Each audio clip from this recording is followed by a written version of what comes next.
I'm happy to be here. We've got this class and next week's class, and then we're completing this course, a module on transforming problems into happiness, which is known as lojong or mind training.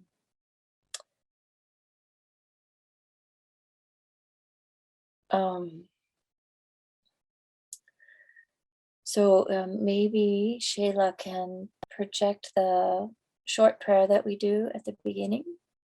And what we're doing is we're setting our motivation. And so before we read it, we're going to do just a brief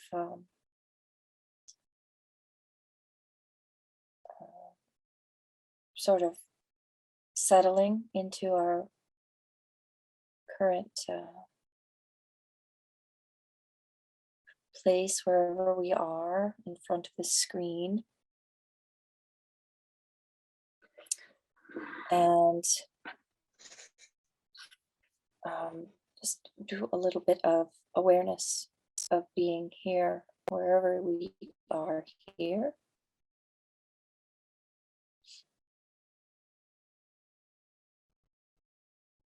So notice where your mind goes when you start to breathe and place your mind on the breath.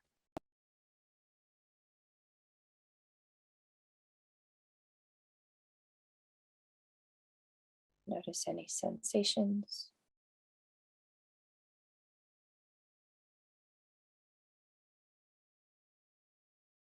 Feelings of being lopsided or straight. And there's no need to really worry or adjust or direct the body into any specific shape or pattern. The point is to be aware of where you are right now.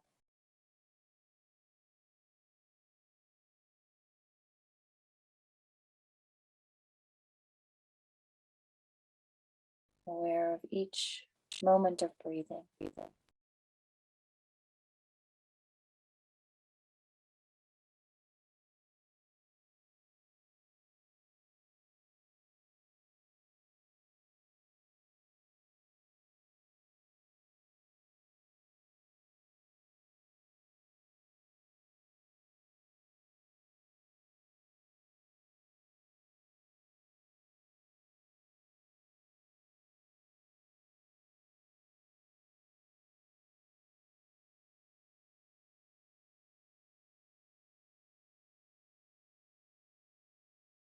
And after 10 breaths, or however many breaths it's been, notice any thought that arises as you're breathing,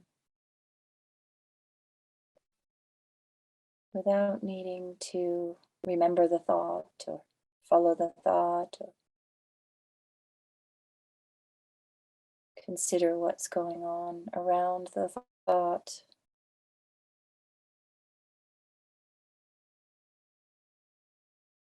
Just acknowledging when there's a thought that interrupts the awareness of the breath.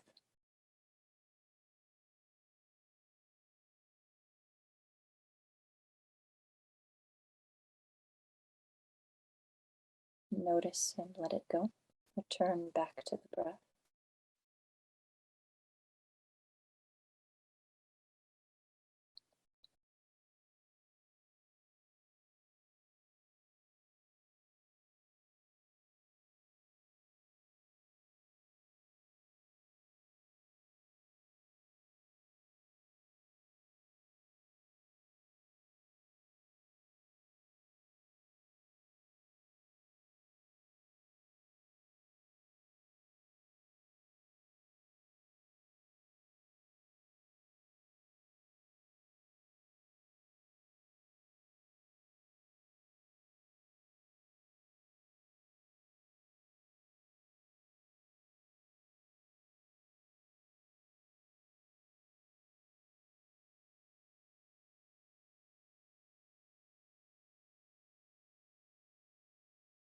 and allowing a deeper relaxation of the body as the breath settles down and the awareness rides the breath.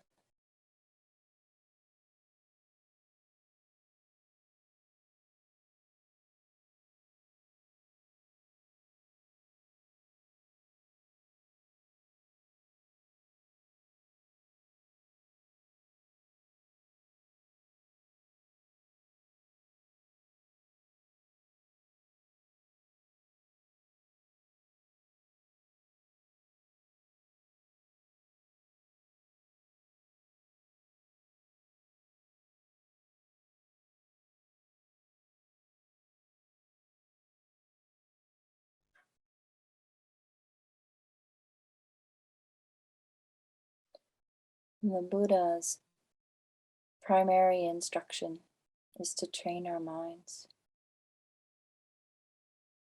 Do no harm and tame our minds thoroughly.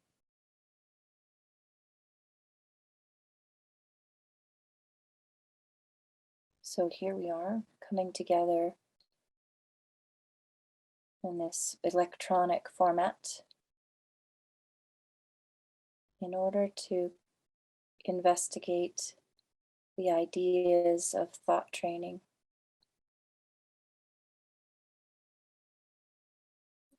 presented in the 8 verses.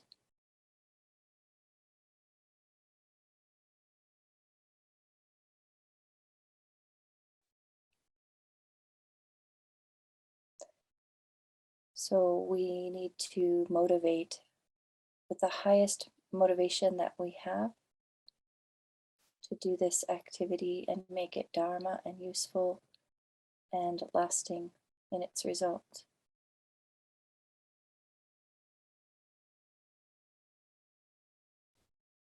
So setting aside any hope for a reward,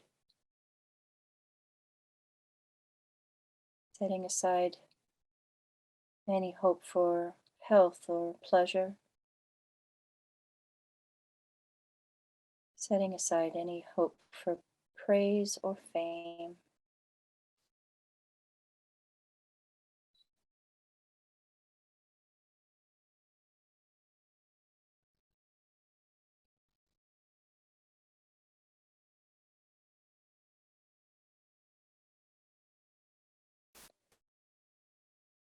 Contemplate the reason why you are wanting to listen to this teaching tonight.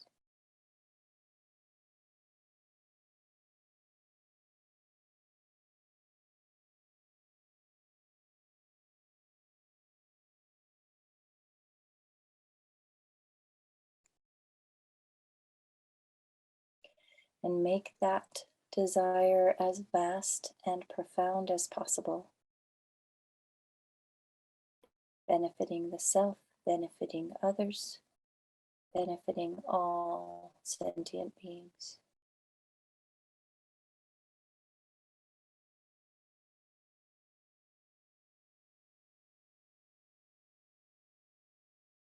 In order to do that, I must accomplish some basic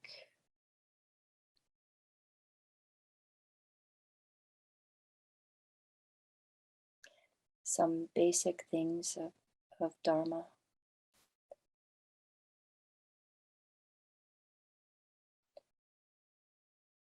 Recognizing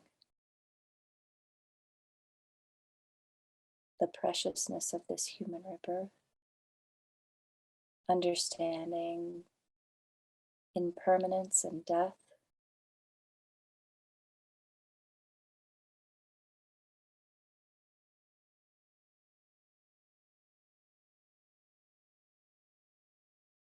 becoming unshakable in understanding how karma, the law of cause and effect, is unflinching, unfailing.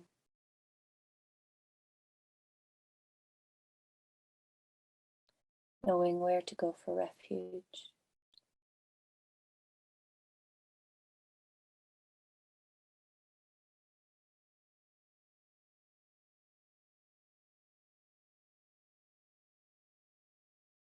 guiding my own actions to produce happiness instead of suffering.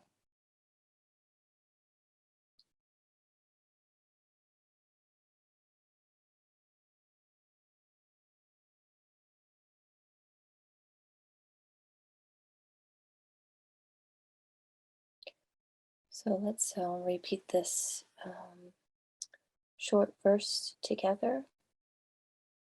We'll do twice in English and once in Tibetan.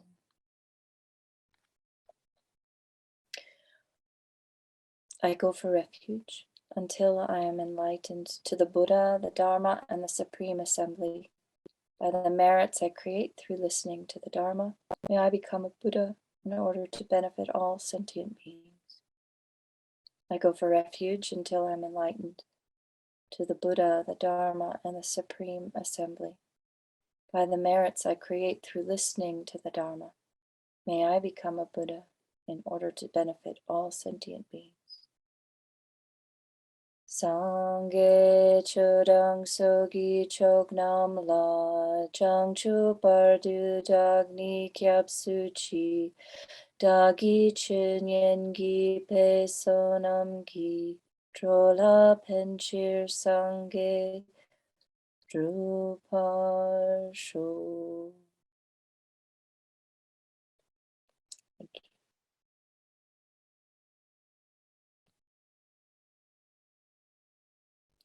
Okay, we have another small group this evening, so it will be nice to do this. And we will see how it goes.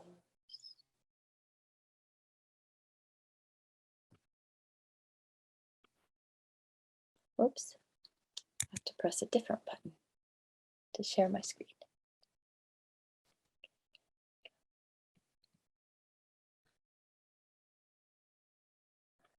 All right.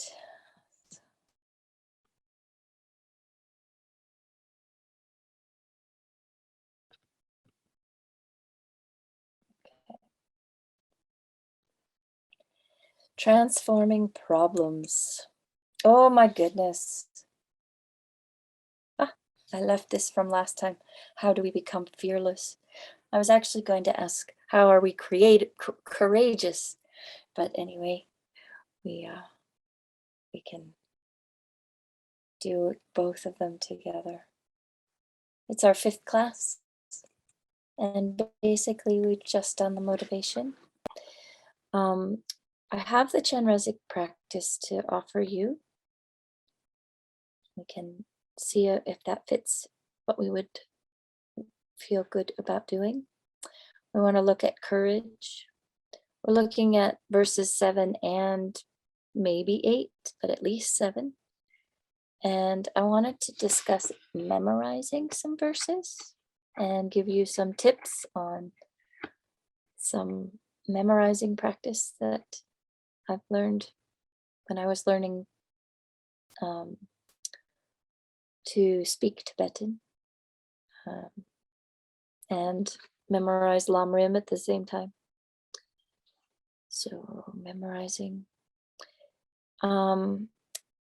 What I came across this week has to do with the 7-point mind training. It's a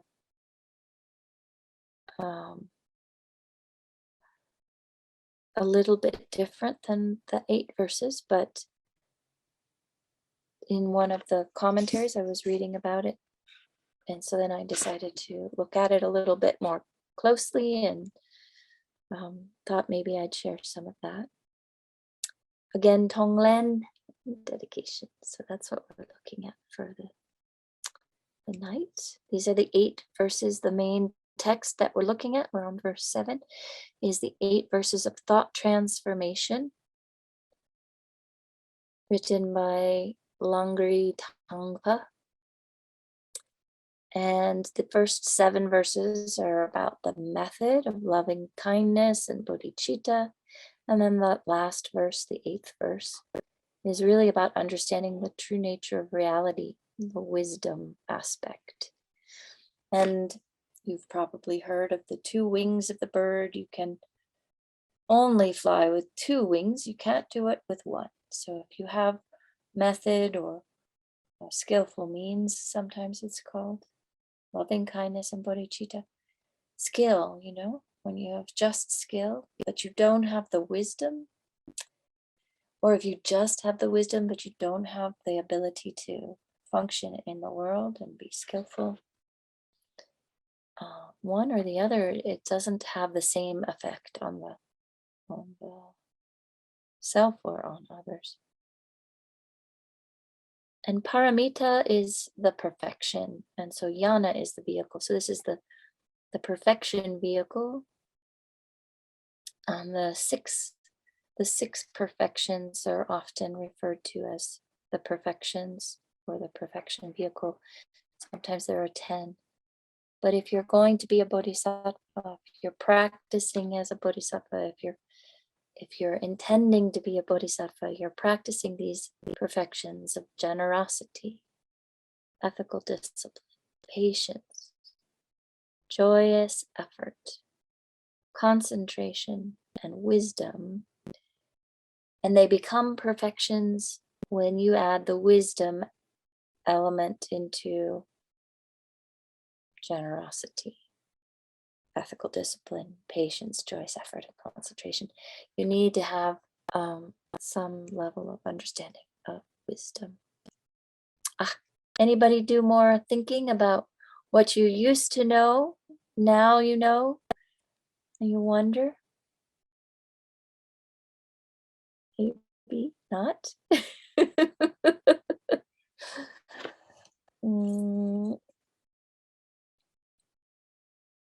So what we've done, we'll review what we've done.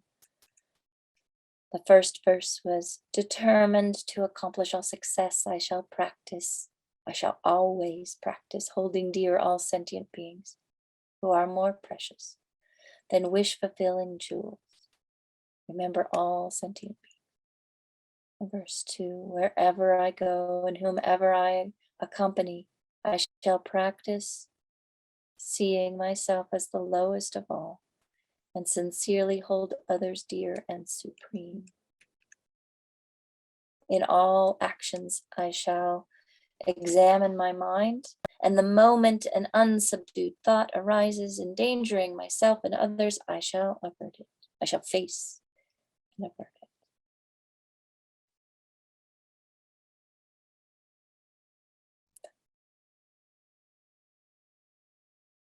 I realized this week how I wasn't doing that because I had this pain in my shoulder and it wouldn't go away and I couldn't sleep and it was so much pain. And somebody said, well, what's the spiritual cause of your pain? I was like, oh, I don't know. I haven't thought about that. And eventually it came down to unsubdued thoughts. I realized my pain was coming from my unsubdued mind. Oh.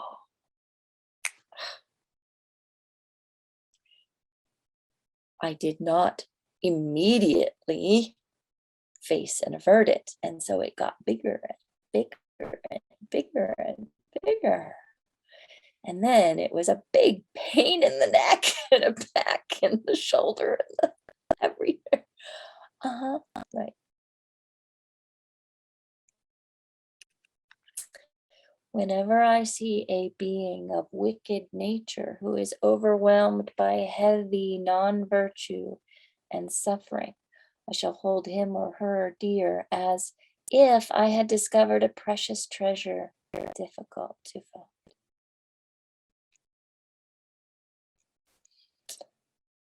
Yeah.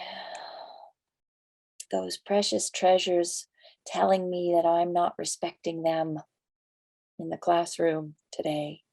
Yes. Precious treasures.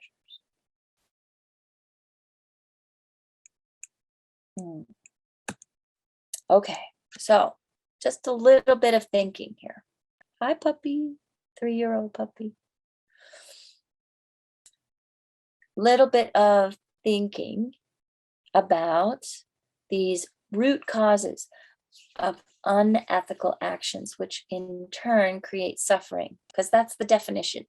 The whole definition of a non-virtue is something that creates suffering.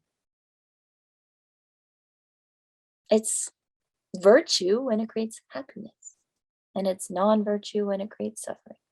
So it's not about somebody's got a list over there and you're naughty or nice, right? It's about, if I turn out the light, am I going to stub my toe? If I do something that's metaphorically turning out the light of ethical discipline, am I going to have the consequence of having been in the dark and taking a wrong turn and falling off the cliff and really messing up my shoulder? The root cause of it is something that we should investigate, because this is underlying some of these verses quite directly.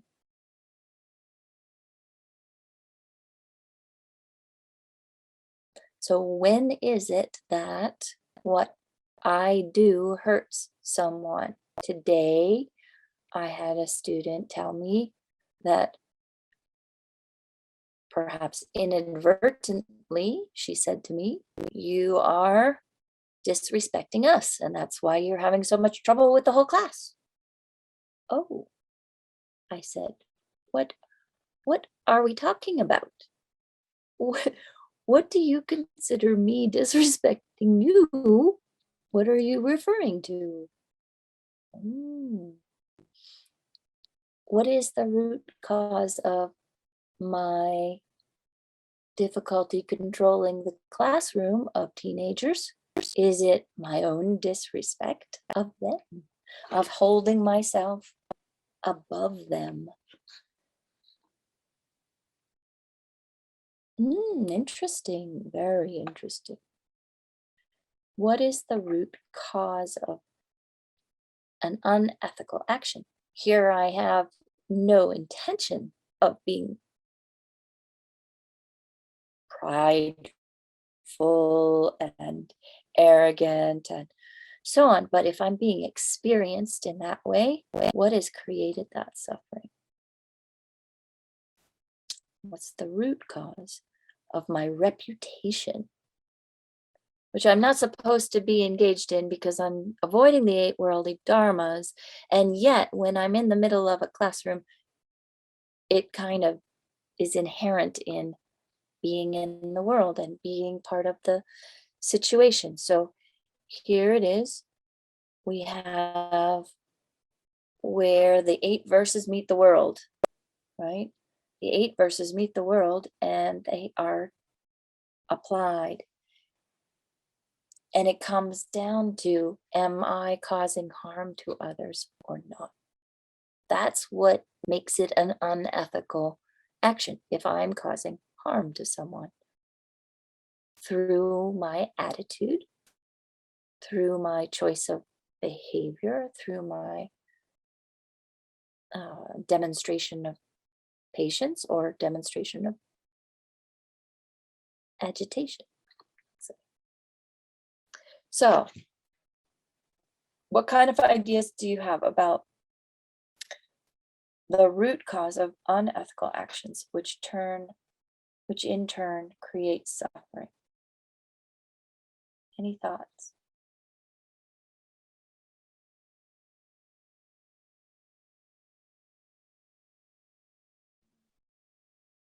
Well, I had a simple one, um, but mine is, I don't know if it's unethical. Well, I guess it could be. By not preparing for my day, it leads to anxiety. And so I guess it could be unethical because I feel like I'm letting my team down. And yeah, and then I have to scramble to, I don't know, to get things done. It stresses me out. And then I have anxiety.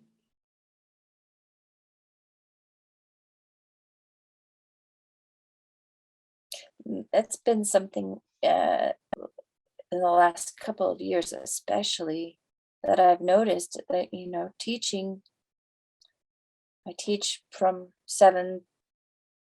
8 o'clock to 3 o'clock, basically in the daytime, but everything I do all night long influences whether or not I'm present or have enough energy or, as you said, prepared. And the quality of what I do is based on all those little choices,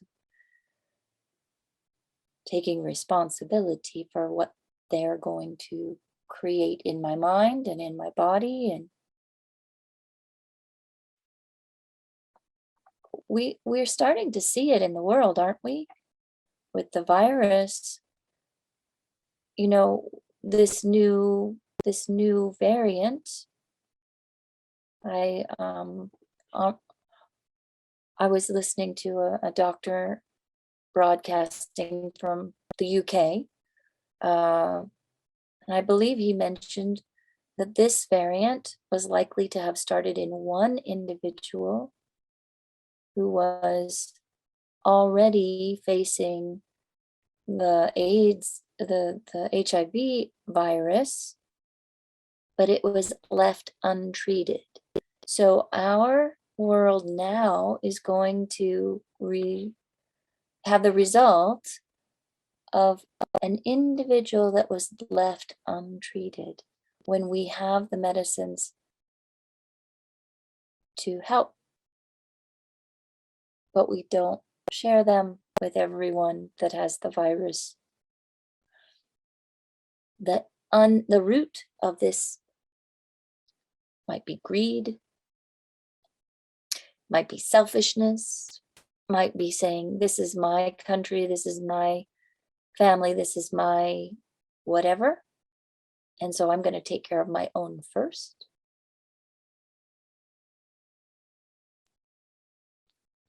But creating these boundaries and these um,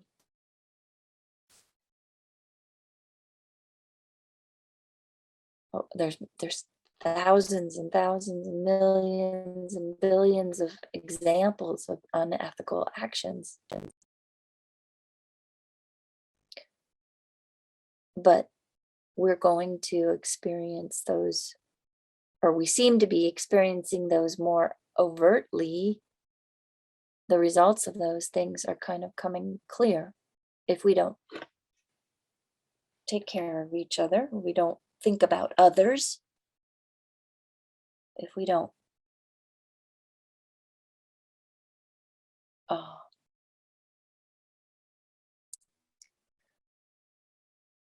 if we don't actually apply mindfulness to the things that are happening around us,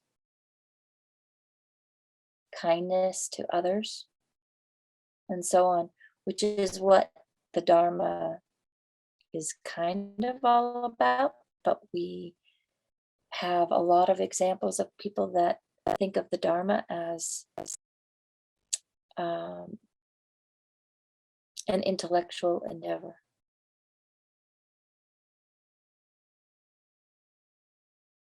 A solely intellectual endeavor, we could say.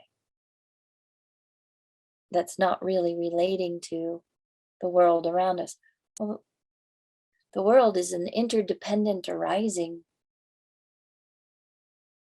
and is the product of all of our previous moments of consciousness and so on. So it's not, I don't think it's possible to understand Dharma and not start to pay attention to what's going on around us differently, more thoroughly, kind of become aware.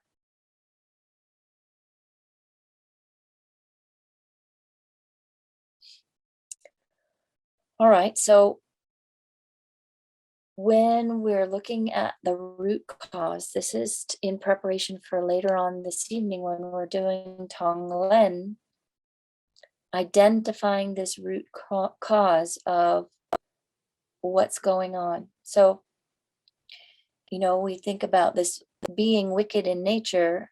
What we need to be thinking about is, do we address this person that's in front of us like we do the stick that's hitting us? Do we identify what's causing that person to be, quote unquote, wicked? Or are we reacting to the stick that's hitting us?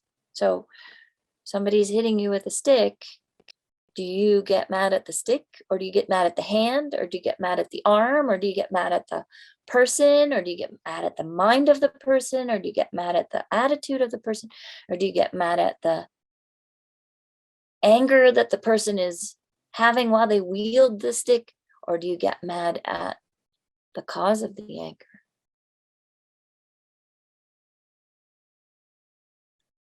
So when we mention root cause of something, we're going all the way back and we're saying, the hand isn't the one doing it, the arm isn't the one doing it, the person isn't even the one doing it, the mind of the person isn't even the one doing it. It's that anger that's clouding the mind, that's leading that mind astray to use the stick to hit me.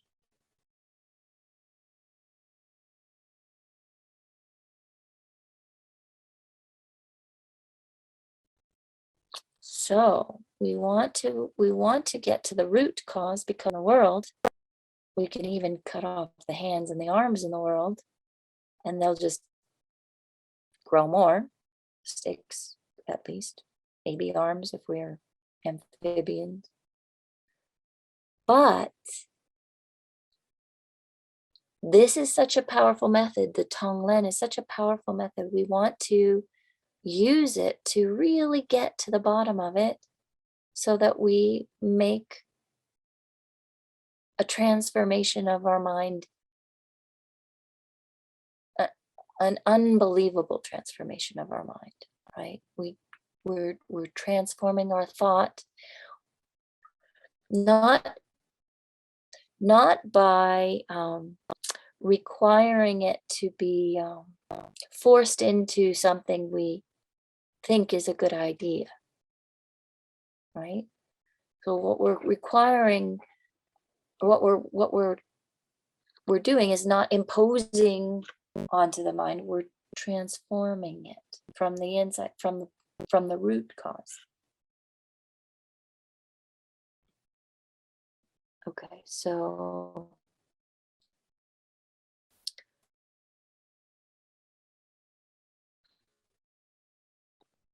let's go back to reading our verses. When out of jealousy, a little bit.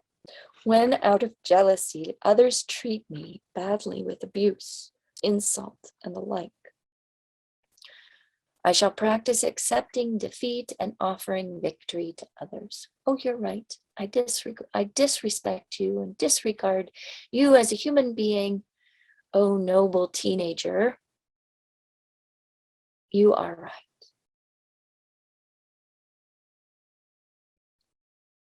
Is it jealousy that she said that out of? I don't know. Anyway, it was kind of insulting, but, and again, she was trying to be honest and just tell me what she thought. And maybe there's something I need to learn. Oh, I should accept defeat. I should accept my reputation is now changed in the eyes of 30 other teenagers, and offer victory to someone else.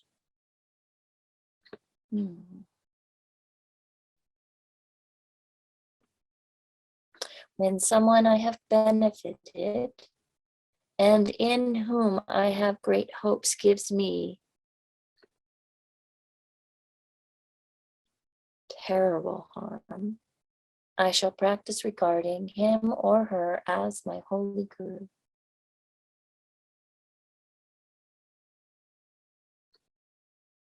All right, so those are our 6 verses so far. And our new verses 7 and 8 coming up. In short, both directly and indirectly,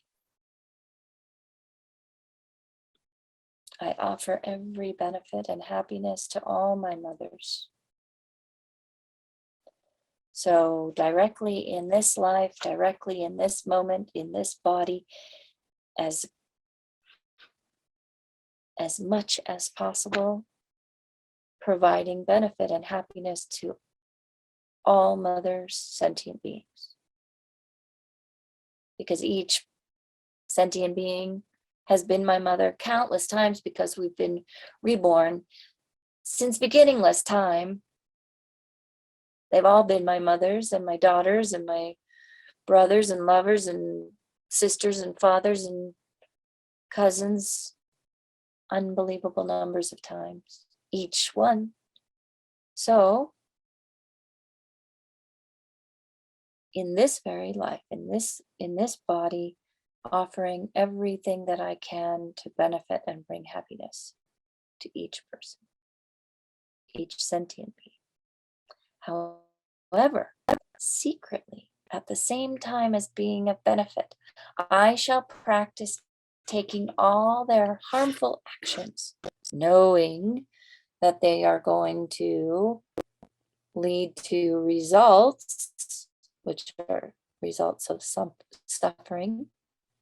And by taking their harmful actions and then also taking their suffering upon myself. So this is Tonglen, secretly being practiced, taking all the harmful actions and suffering upon myself.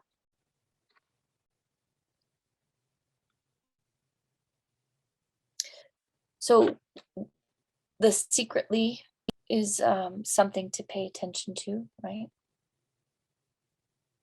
In order to avoid any kind of pride in my own practice and in my own accomplishments and in my own even my own generosity and courage. Maintaining that secrecy, that means that it stays hidden. It's not broadcast. I'm doing this for you. I sometimes do this with my students, which is really bad, probably. I work really hard for you, and you treat me like this? Come on. And then you tell me I treat you poorly? What? Okay, really? What I'm saying is, secretly, hidden, without making any announcements, I should be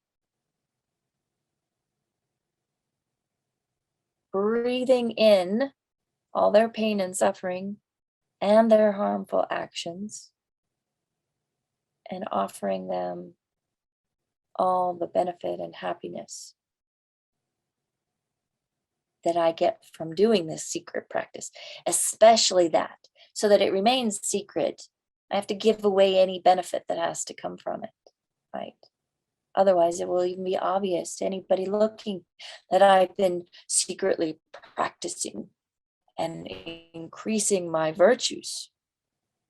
So I have to give all that away.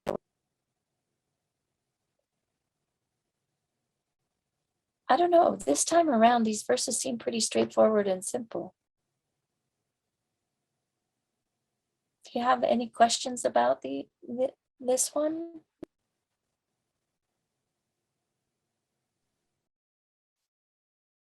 Can we go back to the students and how you're disrespecting them? Obviously, it wasn't something that you were doing intentionally. I'm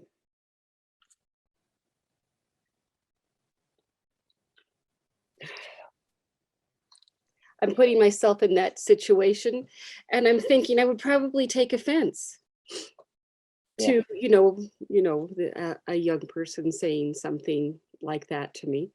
And I'm trying to I don't know if I would handle that very well. Um, it it just seems to me that Well, I had said something in a moment of semi-desperation. I had said something to this particular class that I don't usually say to classes. I said, "I am not your equal." And this was what she finally pointed out to me what I had said. And I said, "Oh, I mean, I was trying to get their attention. I was trying to get them to understand that they couldn't say certain things to me like I was their peer or their friend. And I was trying to kind of make a distinction that they need to listen to me because of the role that I play.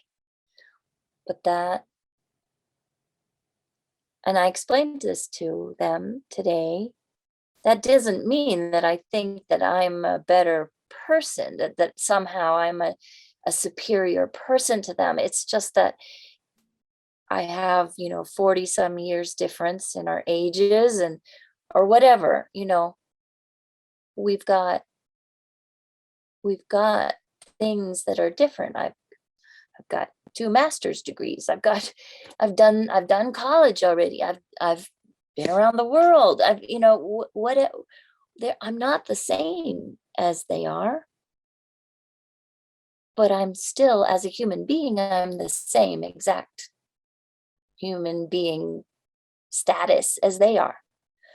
So I tried to say it, but one of the things is to really look at where it's coming from. What's the root cause of this one person articulating very clearly what she wanted to articulate and making a point which may have some validity, she was convinced it does. That because of my attitude of distance, perhaps is another way to say it, separating myself from them, because of that, they don't feel respected. Valid point. Um, Not too clear on how I'm going to deal with this because I'm still thinking it through. But it's a very tricky thing because is it from something in an individual teenage life that is not going well, that causes some dissatisfaction, and then pointing the blame at the teacher? Not a very good pattern to allow to continue. Getting very upset and addressing it out of anger is definitely not going to work. And what actually will bring them benefit? I said out loud to the class, I don't mind having this topic to explore it, as long as it's bringing us to some community benefit of understanding how we're going to be together as a community, how we're going to be a class that functions effectively. So turning it back around into what it is the goal of the conversation needed to be directed towards. so I think what I'm having the hardest part is where you didn't directly injure them, that it's their opinion that you injured.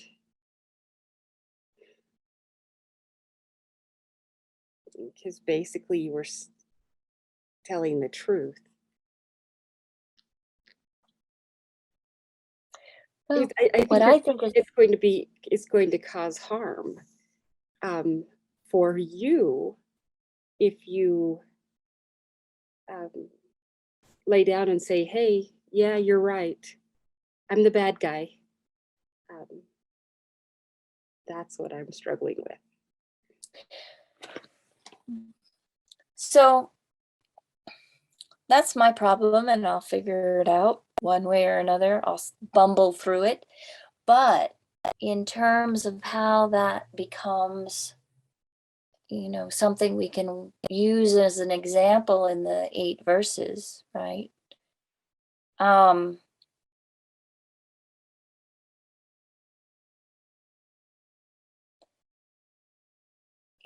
think looking at the verse that's about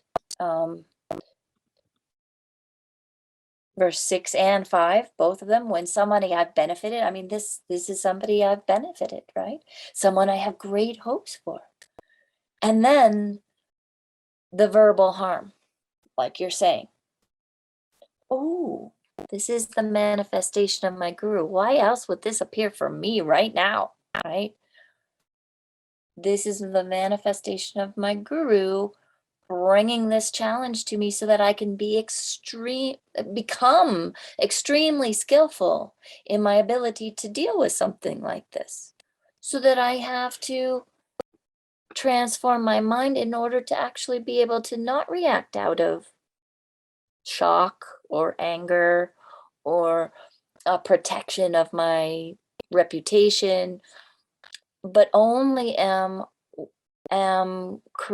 using whatever's arising to benefit them. Not worry so much about my reputation. It's shot anyway. What's gonna happen is either we're going to get to a point where we can function as a class, or we're not. And that's where we need to go. And if this is gonna get us there, okay. But in the meantime, for myself, this verse says, oh, just trigger that reaction as if it's the guru saying this to me instead of a teenager. Oh, the gurus were all teenagers at one point, right? They had to grow up through the teenage years. So this person is my holy guru in teenage form.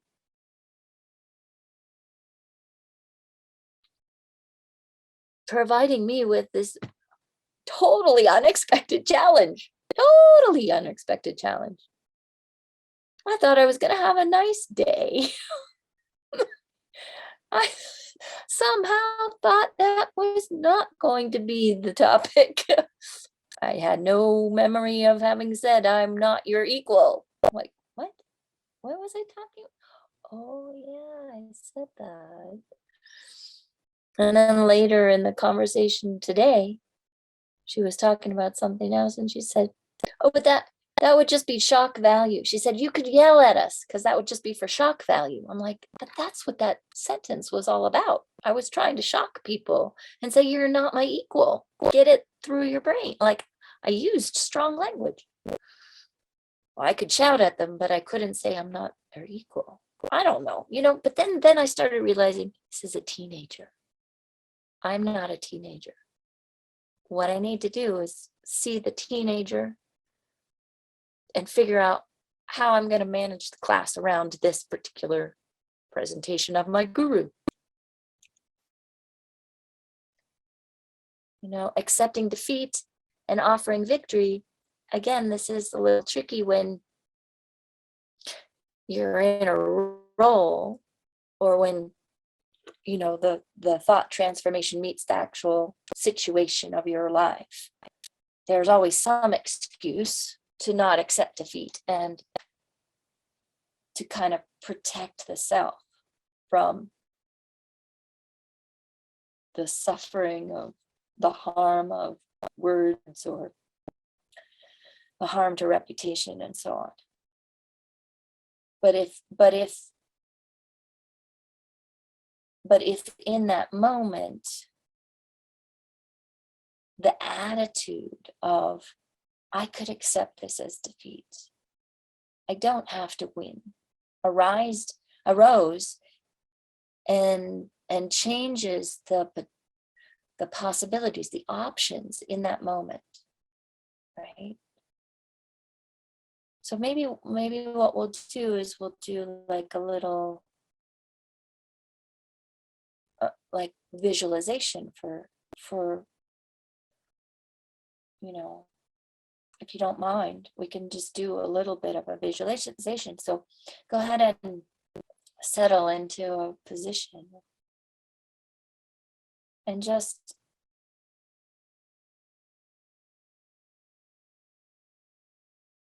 sort of take a little stroll down a familiar path, something that's sort of like a garden or a park or a trail, and just kind of feel the peacefulness of the forest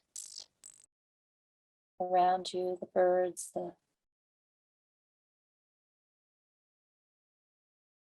the ants are moving into their winter homes. The leaves are falling down from the trees. It's quiet and peaceful. And as you go around a bend, someone is walking towards you, but you're not concerned. It's someone walking towards you.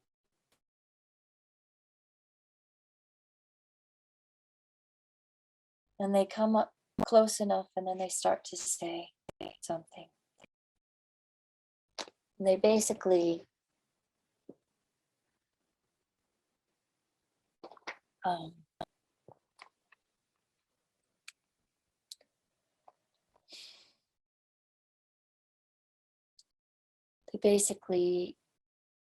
let you know that you've disrespected them and that they are very upset with you, and you're very shocked. Whatever reaction you're having. But they've walked past already, right? They just said it. They were just shouting something out to you. And then they kept walking. They didn't harm you. They just shouted something to you. And now the peace is all gone. You're totally in this shocked state.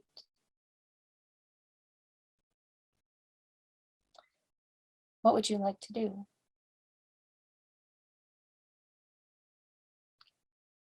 If you've chosen to work with thought transformation as a practice for a while, this is the perfect opportunity.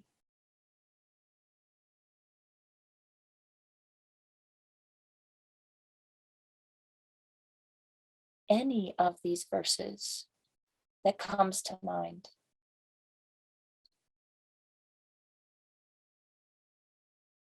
That changes your attitude from that habitually angry state that you would have when someone abused you verbally.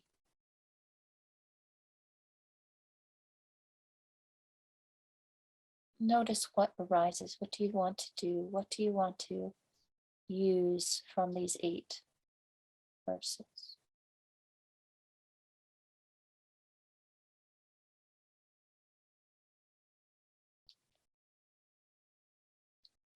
Do you hold them dear?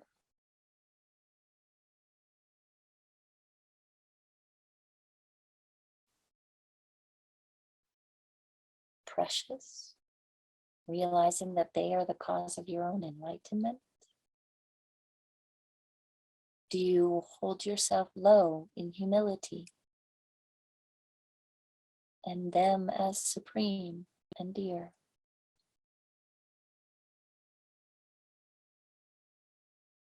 Do you take that instantaneous anger that might have almost arisen and instantly subdue it? Facing your own reaction, but averting the anger from taking root in your mind. Having examined your mind, having seen it coming. Do you think of that so-called crazy, wicked natured being that just walked past you? Do you remember that what's happening is a non-virtue? They have this incredible suffering going on.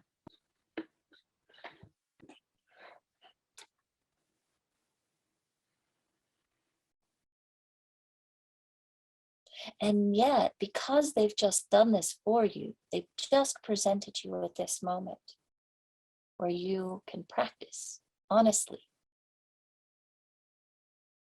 They've become incredibly precious. They inspired an almost moment of anger, a reaction. And that is where practice starts.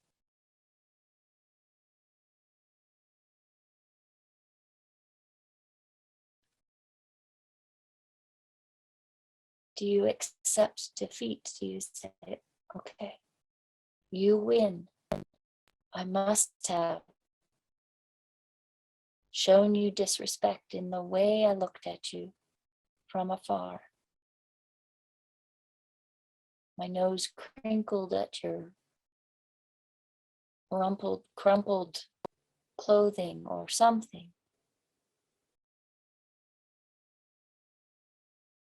It is what I should hear from you, that I've disrespected you.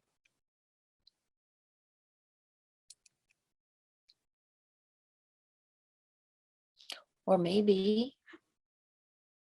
I gave you a cup of soup last week, and now, instead of thanking me, you're telling me I disrespected you. So, you are my holy guru, manifesting to help me avoid the expectation of a reward from Dharma, which means it's not Dharma. This is keeping me honest. This is keeping me from somehow falling into the, what was it, spiritual materialism, this whole idea about I'll do it for the benefit that I get. And thus, my ego will actually become stronger and stronger. But here, my holy guru has made sure that my ego is going to be trampled. How wonderful.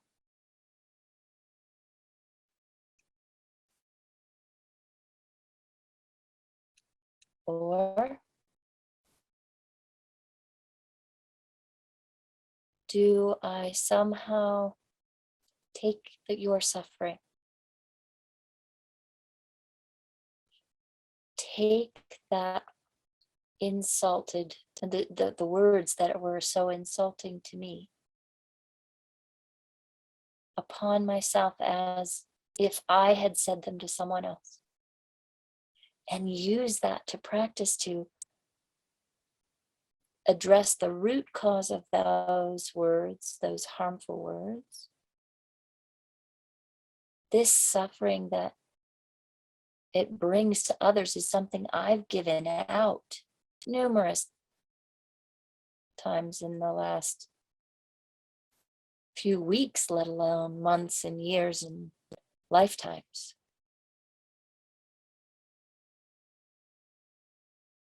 So taking on that suffering that will be experienced by that person that just walked by me and shouted those words at me, and saying, oh, I did that myself. So I'm experiencing this reaction from this person because I created the karma to have this happen to me, to show me that I'd already done it myself in the past.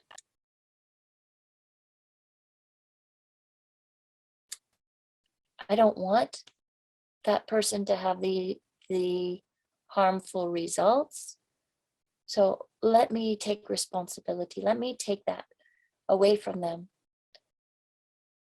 Using Tonglen, taking in that negative mind, using the power of that to destroy the root cause, the ignorance of the true nature of my own self, and giving away all the benefit of practice. to the very person that just insulted me.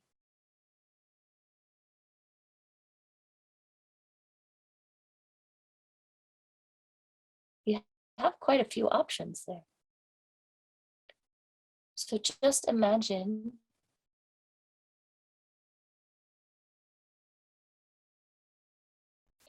the next time that you feel insulted, you remember, I have options. I have practices I can do.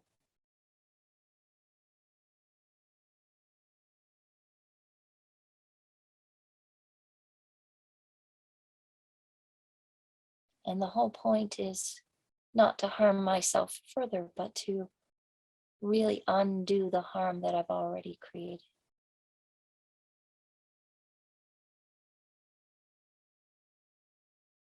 The habits I have for harming.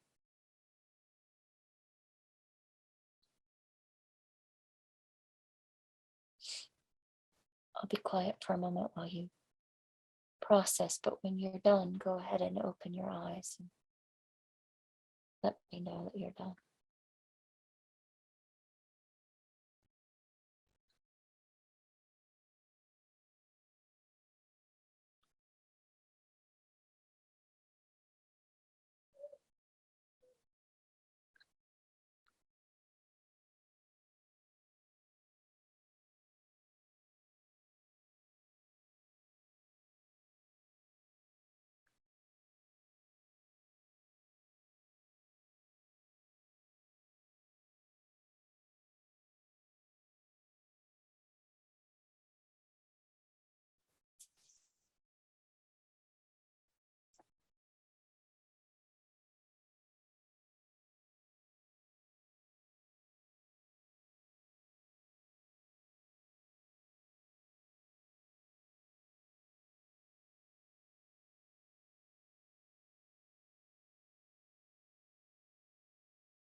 So I can't tell about the people that have just pictures up, but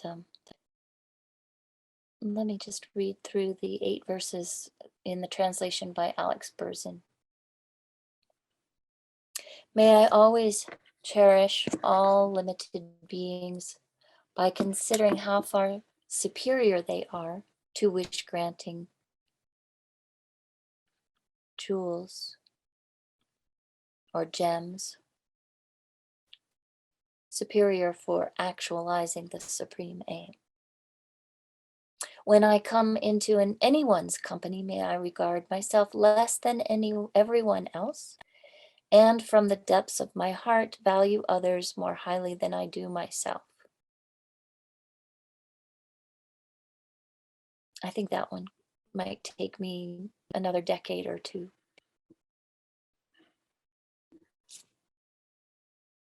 Whatever I am doing, may I check the flow of my mind. And the moment that conceptions or disturbing emotions arise, since they debilitate myself and others, may I confront and avert them with forceful means. The forceful means that comes to mind is reading Shantideva's Bodhisattva Guide, uh, Bodhisattva Way of Life, Guide to the Bodhisattva Way of Life. Some of those verses are quite forceful in their means and language, the ideas. Whenever I see beings instinctively cruel, overpowered by negativities and serious problems, may I cherish them as difficult to find as discovering a treasure of gems. When others, out of envy, treat me wrongly with scolding, insults, and more, may I accept the loss upon myself and offer the victory to others. Even if someone whom I have helped and from whom I harbor great expectations were to harm me completely wrongly, may I view him or her as a hallowed teacher. In short, may I offer to all my mothers, both actually and indirectly, whatever will benefit and bring them joy. And may I hiddenly accept on myself all my mother's troubles and woes.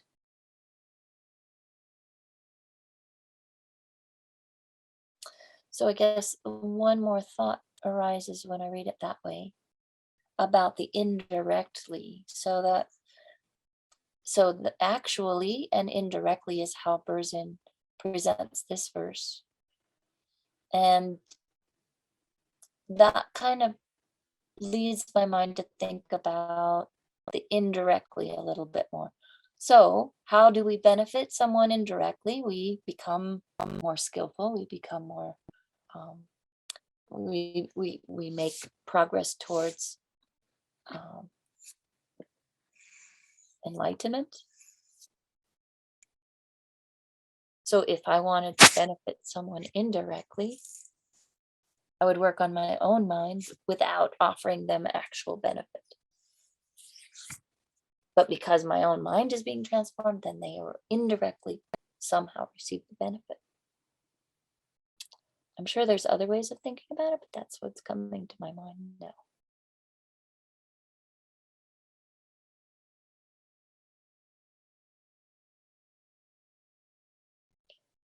Yeah. Yesterday, I met a yogi from the mountains in Colorado, and um, just being in the presence of someone who's working on their minds is quite brings joy. Brings joy.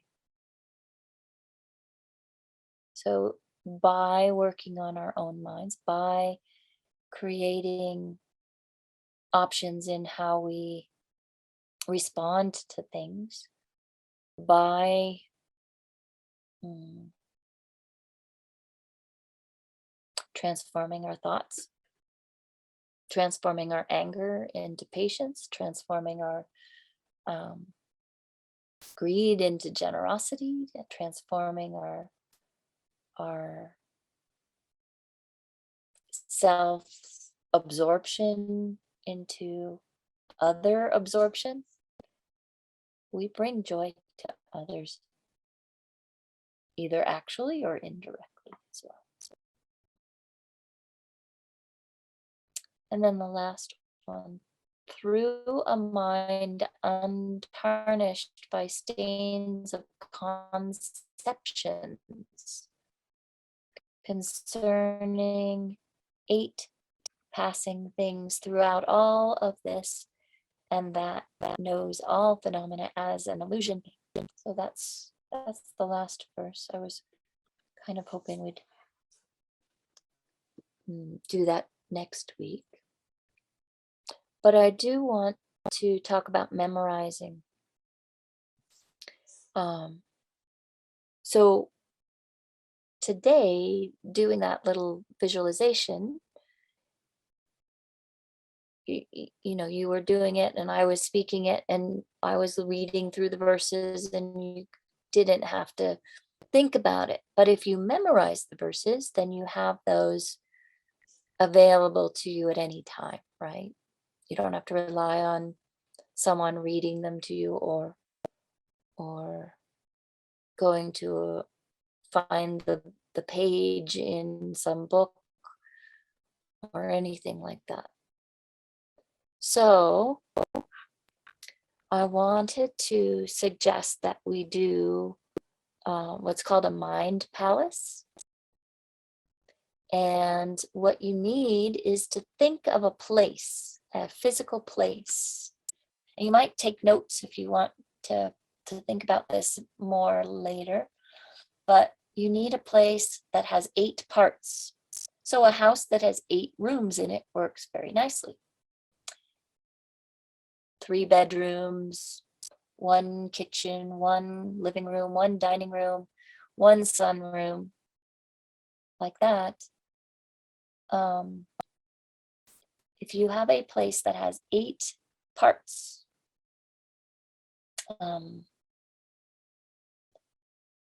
then you can put each of these verses in each room, and you can go into each room and create that display, right? That reminds you of the important parts of each verse. So if you are going to take the first verse, and there's pretty much 4 parts. So there's 4 walls. So if you've got 8 rooms, 4 walls, 4 parts, right? Each one. That sounds like a lot, but what you want to do in each room is to find something very, very striking, something that makes your mind play with it, something that is not expected. So this is a very familiar place, and now you're going to add the unexpected. So you can do this 2 ways. You can do this to get the letter of the verse, right? To memorize the words, or you can go for the 4 main points, right? So on your walk through this 8 aspected place, pick how you would walk through it, right? So when I did the entire Lam Rim, I took a garden, and each type of each topic, I would find some aspect of the garden, but I did it in order. So it's important to have an orderly progress through this space. Okay, so you start at one entrance or one room, and then you go in order through the rooms. Okay, so in each room, then you would have 1 verse. So for instance, for verse 1, we could do it together. Remember, we've got the purple and the brown and the green or something like that. So we could have a color scheme for one room. We could do dancing bears in another room. We can do whatever, but so you're going to dress it up. There's a bodhisattva, and we're talking about an enlightened bodhisattva is the success for verse 1, right? Determined to accomplish all success. Oh, forget it. Let's have the multi-billionaire success, right? Because it has to be unexpected. We're talking about Dharma, and so what are we doing? Oh, okay, so all success, somebody who has it all. Elon Musk, I don't know. Who has it all, right? So determined to accomplish all success. I shall always practice holding dear. Okay, so we've got Elon Musk holding a white-tailed deer.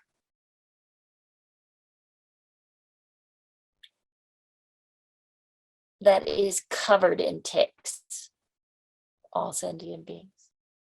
I don't know, I'm making this up. You can totally make this up yourself, right? But each of those ticks is worth $1 billion. Who are more precious than wish-fulfilling gems. Okay, so first room, let's say the green room. You've got Elon Musk holding a deer covered in ticks, which are shining like diamonds. Second room. Wherever I go and whomever I accompany, I shall practice seeing myself as the lowest of all and sincerely hold others dear and supreme. All right, you walk into the second room, and this room is totally purple. And it is, not in real life, right? But it becomes totally purple, and you become like Alice in Wonderland. You shrink down to the size of the thumb, right? you just became lowest of all. You are trying to hold on to this ginormous giraffe.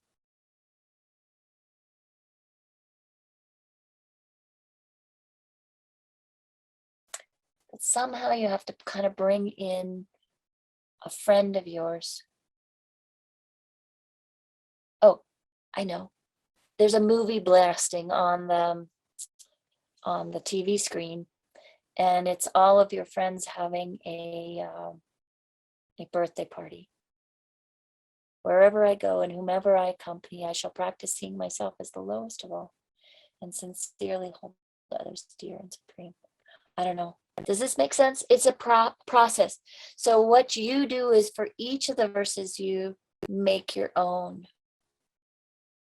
right?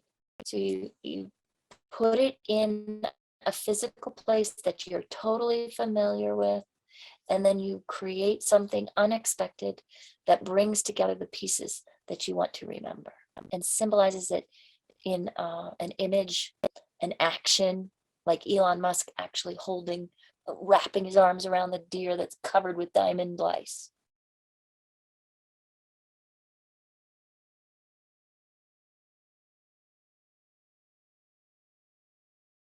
Okay, that's one trick. The other trick is going in phrases and going to the end. So you have each verse, you would kind of repeat with looking at it, you would repeat it like in phrases. You would chunk it into 4 parts. And then you would start at the last one and you would close your eyes and memorize the last phrase. And then the second to last phrase and the last phrase. And then the third to last phrase and the last phrase, and then have it go all the way through. You're muted. Does that make sense?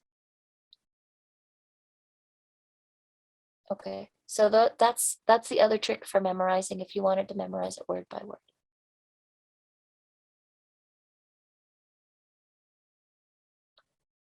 And now you can do this before next week. You can memorize 7 verses in 1 week, right? I should have done this at the beginning, right? Let's see how much you can memorize in 1 week, and you can, start at the end, or you can start at the beginning. Okay. Questions, comments, concerns?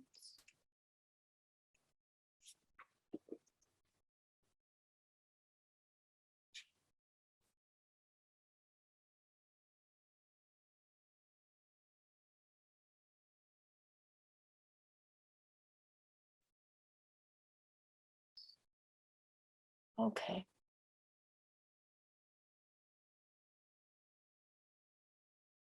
So this week we haven't done the Tonglen.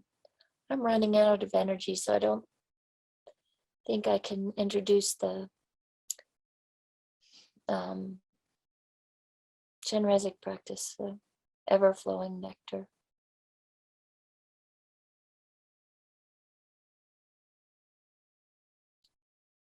But I wanted to expand our practice of Tonglen.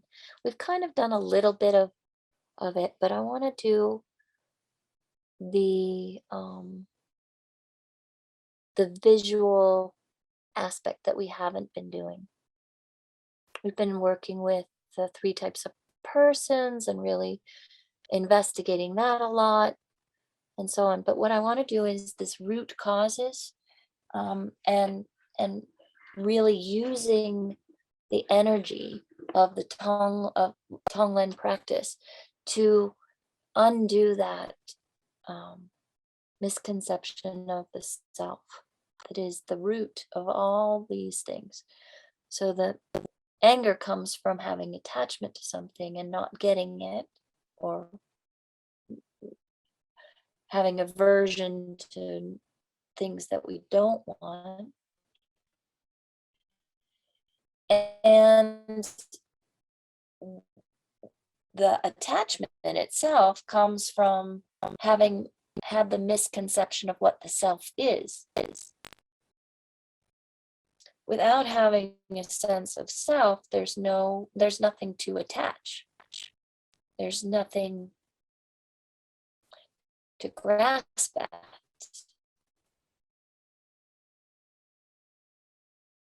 You have to have a sense of self that's mistaken to actually do the grasping that will create. Remember that anything that we're talking about is creating suffering. So this is all the root cause of our own suffering, right? So when we practice Tonglen, what we're really undoing is the causes of our own pain and suffering. And if we actually practice this, people can be cured of illness, can be totally transformed in their mind, their body, and their mind. It is a very powerful practice, Tonglen.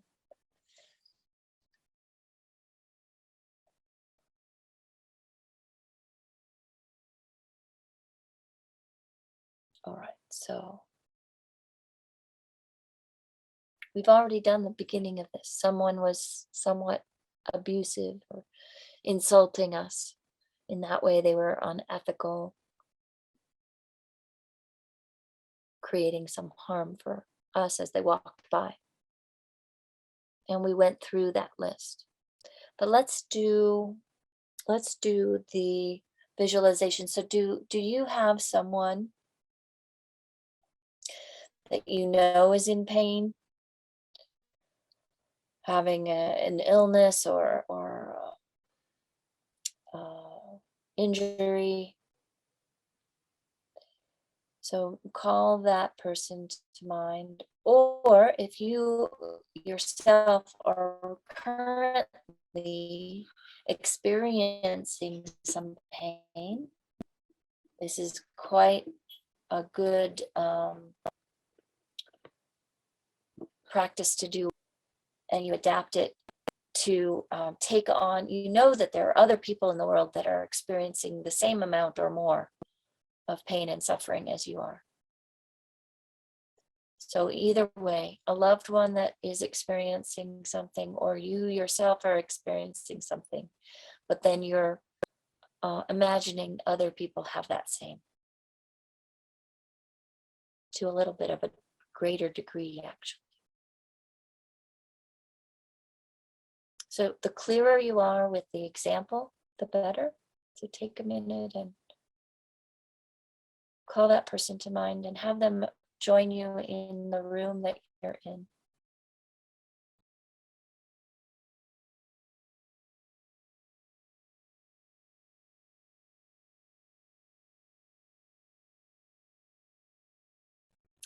And breathe in while you visualize black or dark smoke, really sooty smoke. Breathing that into your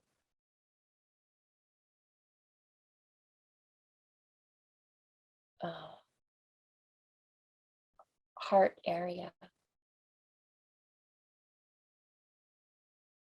And feel it as you go, like notice with awareness the heaviness, the feeling of grime, the oiliness, the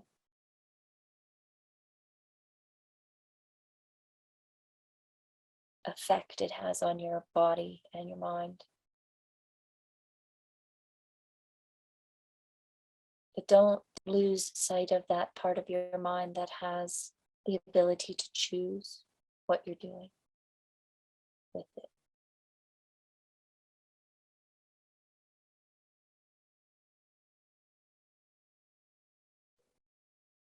breathing that in until it feels like a heavy stone in your chest.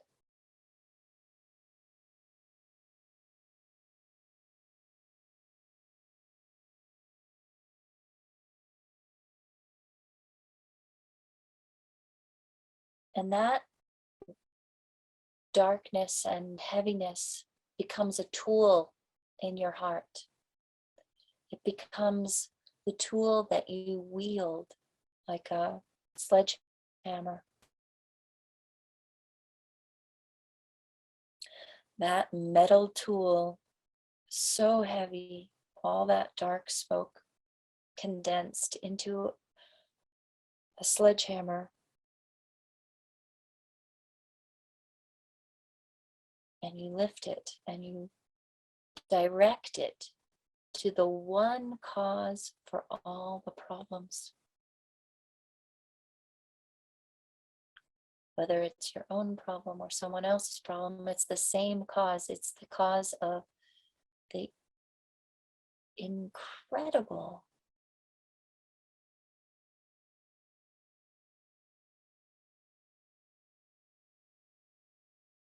mistake that we make, thinking that we exist as some independent, substantial, self-sufficient, unchanging, totally permanent being.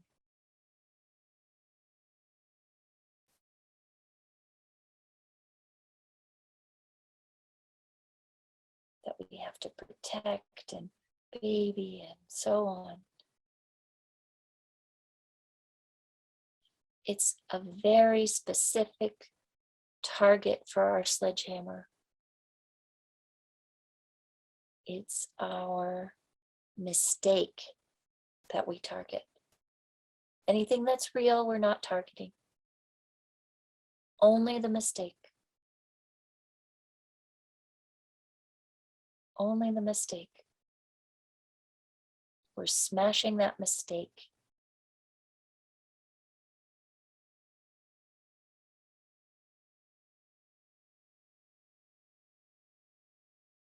Completely incapacitating the mistake that we make, that's the basis for all our suffering. So we breathe in that dark smoke. It turns into a very heavy, dense thing that we can call a sledgehammer that we wield as a tool to break apart the mistake that has been habitually causing us so much pain and suffering. And when that bursts, we have a radiance that emerges. It might take a few strikes of that sledgehammer, which is really heavy and we're wielding with such strength, but that's how valuable this practice is. Taking in that suffering, taking in the suffering of more beings, making that sledgehammer even stronger, attacking only the mistake that causes all kinds of pain and suffering, and producing a sense of brilliant, radiant joy, contentment, happiness, which we give away. We don't hold on to that. We give that joy, radiance away. So the person that we've taken all of the suffering from, we're replacing that pain and suffering that they've had with that joy and radiance.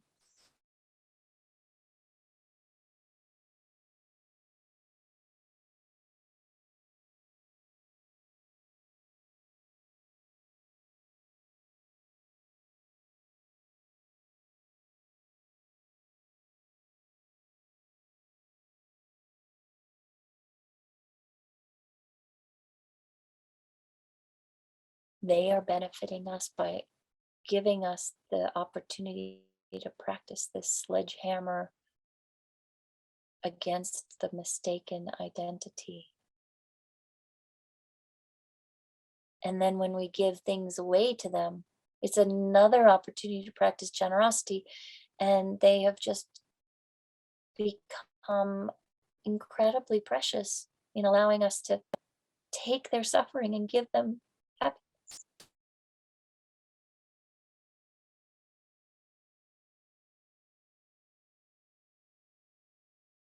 And we do it with the visualization on the breath, breathing in the dark smoke, destroying the hard rock of the self, ignorance, mistaken identity,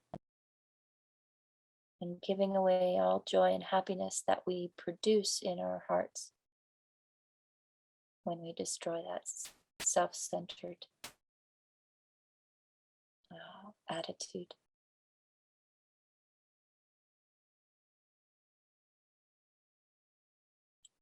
Breathing out that radiance, breathing out that happiness, spreading that.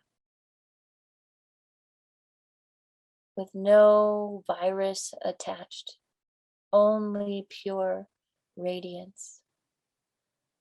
All of the suffering, and we become like a filter, but the filter is funneled into this specific tool to really address that thing that is the cause for all unhappiness, mistaken identity.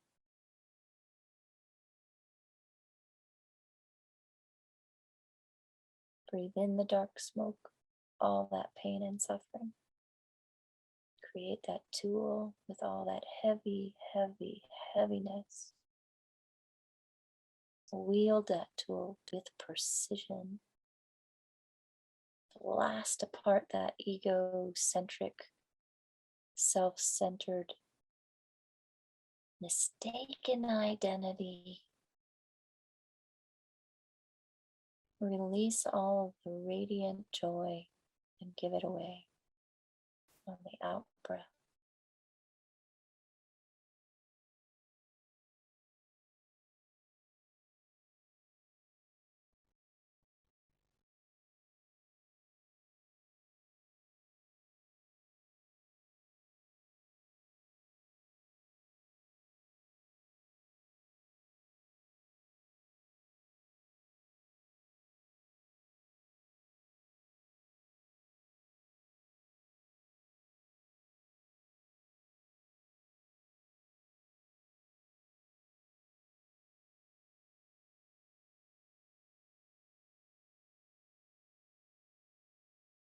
Now, if you notice that something is painful or increasing in pain, use that as the condensing into a tool. And if that makes it worse and your heart contracts, physically contracts,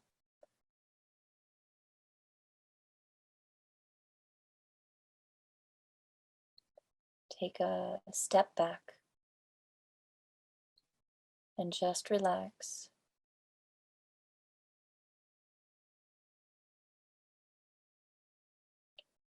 Because by focusing the mind too much or too intently, we can create some tension, and that's not necessary and might not be a good idea. And also be very careful to only destroy the mistake, because we need a functioning self. This isn't a superficial thing about destroying our functioning self.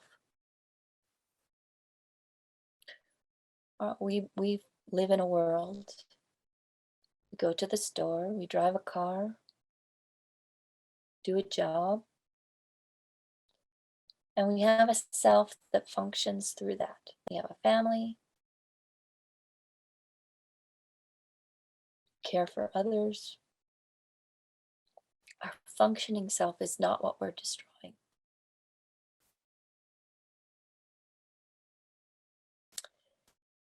Intertwined with that functioning self is a mistaken sense of identity. When we know in our anger or in our grasping that we are the sole center of the universe, we're the most important being on the planet, we are independent of others. These are mistakes. This is a mistaken identity.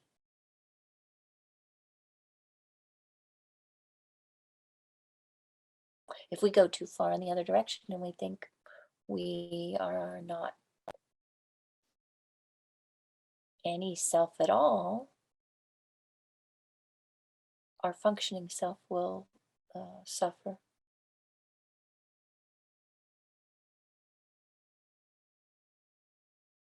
So this is a process of understanding what the object to be negated truly is.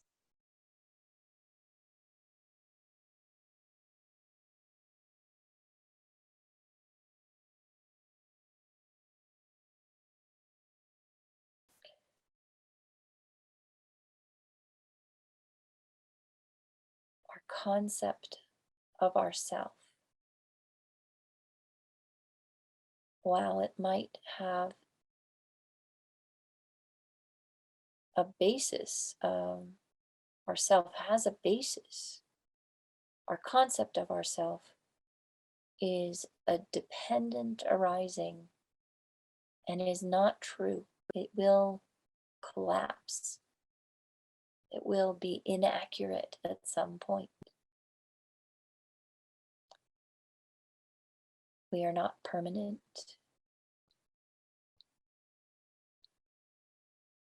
We arise and decease. Each type of mind arises and so on.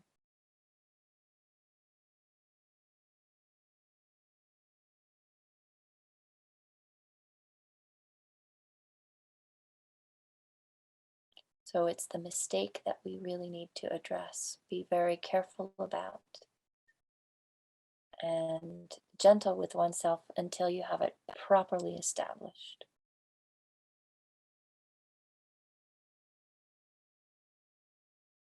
If you're certain you've got the right mistake, use that sledgehammer with all your might and break it apart.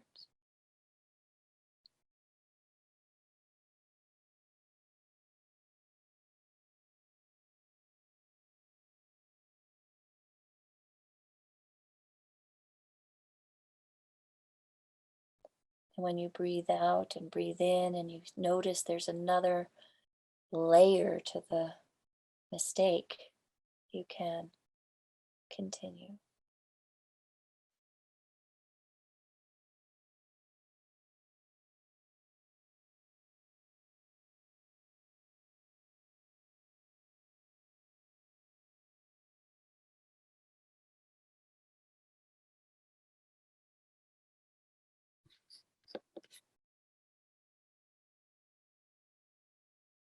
And you give it away, all the joy and radiance that emerges from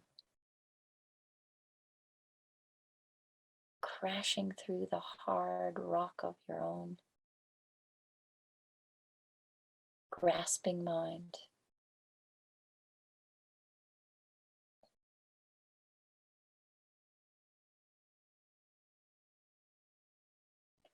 Giving away all the benefit, all the virtue from practicing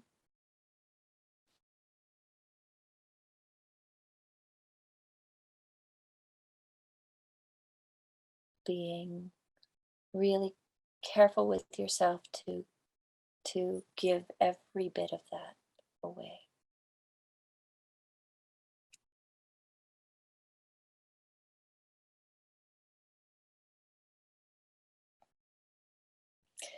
And the really nice thing is to just follow that with dedication, so that all this effort that we've put in this evening, sitting in front of a screen, listening to this crazy lady,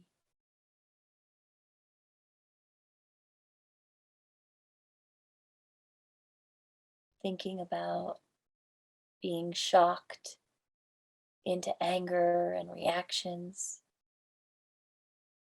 twisting our mind around in unhabitual patterns of thought, creating a mind palace, an intention to memorize some of the meaning or some of the words of the 8 verses, considering the meanings of these verses, trying to apply them into our own lives,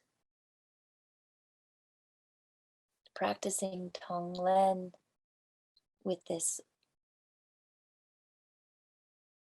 dangerous new tool or weapon in our own heart, and really looking for the root causes of suffering and pain.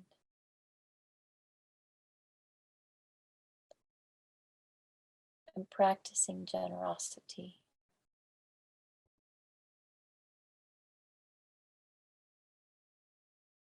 All this we're dedicating so that our minds are actually transformed, so that we actually have virtue in our life, from avoiding the 8 worldly concerns and really focusing on true Dharma, refraining from harming others, and taming our own minds as the Buddha has instructed. So we're going to dedicate this to the most skillful our minds can become, most wise that our minds can become. And Shayla's back, so she's going to look for the dedication verses. And I'm going to stop sharing this screen.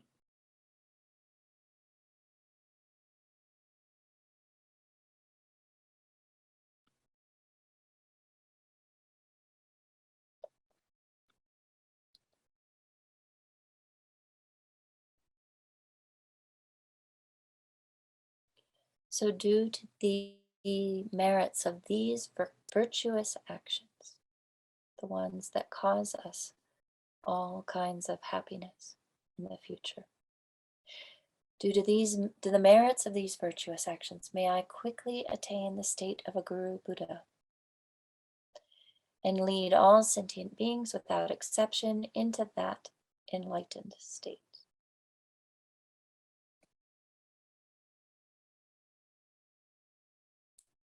May the supreme jewel, bodhichitta, the wish to become completely enlightened in order to benefit each and every sentient being with no exceptions. May that supreme jewel, bodhichitta, which has not arisen, arise and grow. And may that bodhichitta, which has arisen, not diminish, but increase more and more. And then in our tradition, we have specific gratitude to our teachers. So if you have other teachers, it's okay to think about any teacher you've had. And we say these prayers for Lama Zopa, His Holiness, and some others. You who uphold the subduer's moral way, who serve as the bountiful bearer of all, sustaining, preserving, and spreading Manjunath's victorious doctrine, who masterfully accomplish magnificent prayers honoring the three jewels. Savior of myself and others, your disciples, please, please live long. The wish granting, wish fulfilling jewel, source of every single benefit and happiness in this world. To the incomparably kind Tenzin Gyatso, I beseech, may all your holy wishes be spontaneously fulfilled. Venerable one, to you whose kindness exceeds that of all the conquerors for those wanderers in far off places, especially the West, mindful of your loving concern for us in intentionally descending again into a family of a far distant land, we make this request, O Lama, please, please, live long. Beloved teacher, leading your students toward wisdom and compassion, explaining through exacting discernment the steps of the graduated path. You are the unequaled guide. Please live a long and stable life.